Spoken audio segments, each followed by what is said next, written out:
Hello દોસ્તો, જો તમારી પાસે ફોર વ્હીલ કાર હોય પણ એ ફોર વ્હીલ કારમાં બ્રેકનો કેવી રીતે ઉપયોગ કરવો, લીવરનો કેવી રીતે ઉપયોગ કરવો, ગેરનો કેવી રીતે ઉપયોગ કરવો, ક્લચનો કેવી રીતે ઉપયોગ કરવો આ આવડતું નથી અને તમે ડ્રાઇવિંગ સીટ ઉપર બેસી ગયા તો એનું પરિણામ સારું નહીં આવે.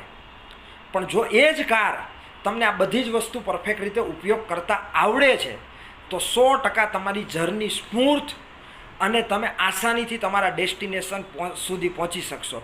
એવી જ રીતે જીવનમાં સુખ, સમૃદ્ધિ, સફળતા આ બધી વસ્તુ માણસને જોઈએ છીએ, પણ પોતે ક્યાં મિસ્ટેક કરી રહ્યા છે એ જાણવા માટે જ લોકો તૈયાર નથી. જો તમે જાણવા તૈયાર હોય તો અત્યારે જ આ વિડીયો નીચે ડિસ્ક્રિપ્શનમાં વોટ્સઅપના ગ્રુપની એક લિંક છે, એની ઉપર ક્લિક કરીને ગ્રુપમાં જોડાવ અને એ વિડીયો કોર્સના માધ્યમથી તમને જાણવા મળશે કે તમે લાઈફમાં ક્યાં મિસ્ટેક કરી રહ્યા છો. Okay, thank you.